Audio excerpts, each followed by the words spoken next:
Today's topic is why your book cover matters maybe more than you think. I have seen great book covers and I've seen not so great book covers. So remember, every week I do Ask Me Anything Live where you can put any questions you have in the chat. It does not have to be about the topic that we're going to talk about today, but the topic we are going to talk about is book covers. However, you can put any writing and publishing questions in the chat message below. All right, so today is book covers. So, why is your book cover important? So, number one is that obviously it's the first thing someone's going to see when they look at your book, right? And that's really important because it's a first impression. So, think about when you see somebody for the first time, right? We always judge people by how they dress, what they look like, and all that stuff. Now, judging doesn't mean bad, it doesn't mean negative, but it is a natural human instinct to judge. And the reason why we have this natural human instinct to judge is because as evolution has happened over millions of years, we had to survive in the wild, right? So we had to judge, oh, is this thing safe or is it not safe? And so it's a natural human process to judge something. But especially when you're coming to a book cover, people will look at your book cover and with less than 10 seconds will decide I like this book cover or I don't like this book cover. Now, they might not be picking apart the details of your book cover and why they like it, right? But just the initial like, wow, I really like that, or wow, I really don't like that. So think about a time where you might have been house shopping or shopping for an apartment, right? And you walk into the place and you get a good feeling about it or a not good feeling about it. It's the same with book covers, right? You're going to look at a book cover and you're going to be like, I really love this book cover, or maybe not, or like, oh, wow, what was the author thinking when they did this book cover, or what was the book designer thinking when they created this book cover? Okay. So just like anything else that we look at and we shop online, book covers are extremely important and we make decisions on them, our initial decision anyway, very, very quickly. Okay. And so that's why one of the reasons why book covers are so important for your book. A lot of people will write their book. Sometimes people hire an editor, sometimes they don't. I always recommend hire a professional editor. And then and then they may or may not design the book cover on their own. They may or may not do the book formatting on their own. Now, book formatting, sometimes it can be pretty easy if you learn it, right? It doesn't take a long time to learn, but a lot of times people, especially if they're not in the publishing or writing industry, they're not going to learn book formatting.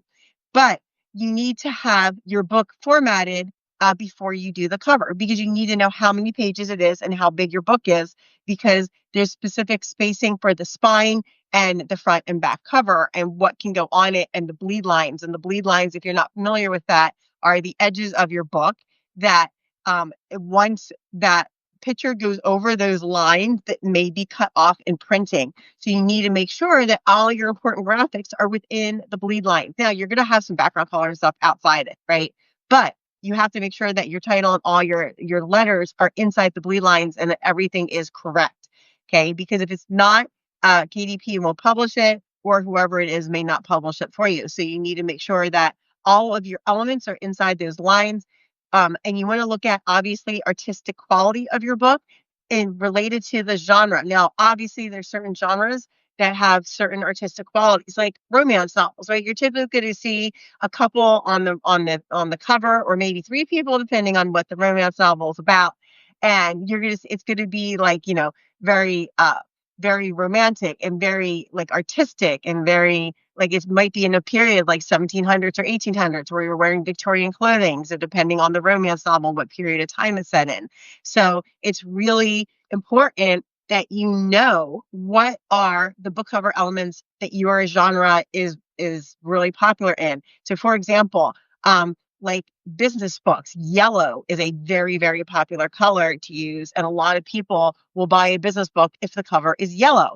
And it's a marketing tactic, right? So you need to find out and do research on what colors are the best for your genre that you're publishing in, whether it's nonfiction or fiction. All right. So for example, if you're doing like a futuristic sci-fi book, okay, you want to have like purples and greens and more dark and kind of like mysterious looking cover, but like obviously your your reader still needs to know what it is. Okay, so that's another mistake people make. And let's get into that. Is I'm going to make something on my book cover that people don't know about, and people will be intrigued and be like, "Oh, now I want to read your book." That is absolutely not the case. Okay, so while you can put some really cool artistic stuff that can be interpreted different ways by a reader, you want to make sure that any of the graphics you put on your cover are like make sense for the reader, right? Like, for example, if you put a chess piece on there, right, someone can interpret that as, oh, this is a business book for someone who wants to make smart moves in their business, or maybe this is a business book for people who want to make more intelligent decisions. But either way, right, the chess piece has a very common connotation of somebody who is smart and strategic. Okay, so that's what I mean by when you pick elements for your book. Make sure that the elements that you're picking, people understand in general what the connotation or meaning of them is, and it has a general meaning in public that is not going to be like completely misconstrued. Like, you're not going to see a chess piece on a business book cover and think like, oh, this is a book for artists, right? Because chess pieces are not typically related with artistry. So that's just an example. So make sure all the elements on your cover are specific for your genre, that people are going to generally know what they mean with different interpretations, but even the different interpretations are going to be in the same topic or category. And then also make sure you do some research on book color. Okay, so what color should your book be, or what colors are really popular for that genre? Like, for example, you rarely see a book cover that's orange, but in travels places, you see a lot of book covers with pictures of cities, and you can see red and oranges on the book, yellows and blues. So you get more different colors in a typical travel books, right? And travel guides. So, like my first travel guide I put out, the Guide to Travel Gluten Free, the cover is all orange because my podcast cover was orange, and I wanted it to be match my brand. So that one I did make orange. But typically, you don't see a lot of orange books. Now, can you make a book cover stand out by making it a different color? Yes, you can, but you don't want to make it so different from everything else that people can't relate to it, right? So there's a fine line between making something, oh, this is different than everything else and it's novel. And then there's a fine line between that and making something so different it's not recognizable for the genre, or people aren't understanding what it means in relationship to the genre, right? Like, you're not going to make a business book with a pink cover. Okay, so like not all pink with white letters and flowers on it, right? That's not going to fly. That's going to be it's not novel. That is definitely crossing the line. And the people are like, why is this book pink with flowers?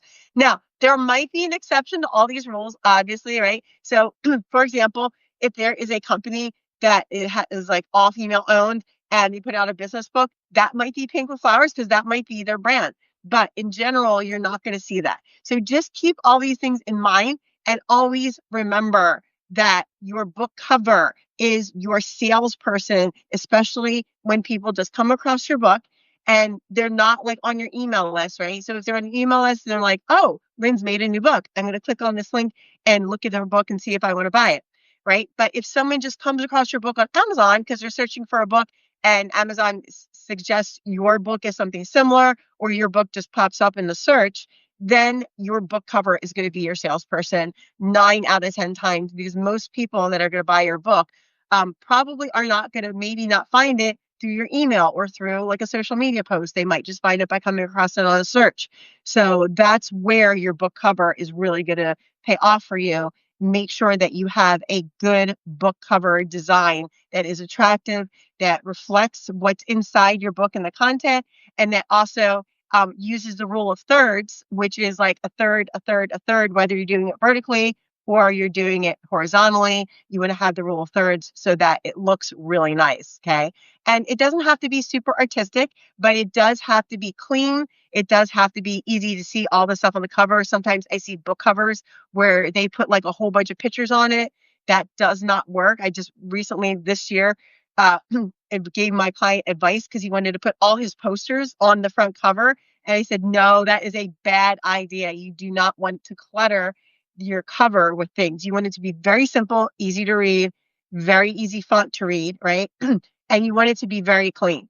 Okay, so there's a lot of good examples of books out there. You can just literally go through Amazon and see which ones appeal to you and which ones don't appeal to you. And you can see that a lot of these books that appeal to you are probably going to have a lot of the elements that I've talked about today on this live.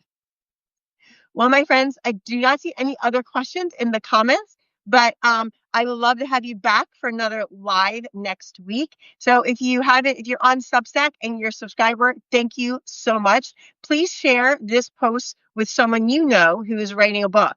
And that way you can share the information and with them so they can get some good information on writing their book. And remember, I have a virtual writing retreat coming up on September 19th. I would love for you to join me.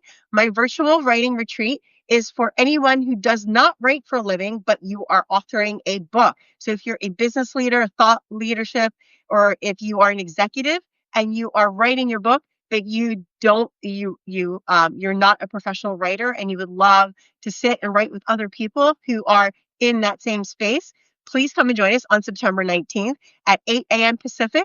I would love to have you. If you can't join us early in the morning, while it's early in the morning for Pacific time, you can jump in at any time, but make sure you register so you can get the link for the virtual writing retreat. It's an all day on September 19th from 8 a.m. to 3 p.m. Pacific.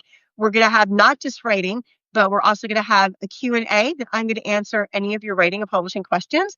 And we're also going to have a networking lunch, and we're going to have some breakout rooms where you can meet other people who are also writing their book to get some good ideas and also to expand your professional network. So it's going to be a really great, fun day of meeting other people, expanding your network, and getting some writing done. So I hope you're having a wonderful day, my friends and future authors. I'm glad you joined me for today. Thank you for joining this live. And remember, forward this to a friend who's writing a book because this may help them in their book writing journey.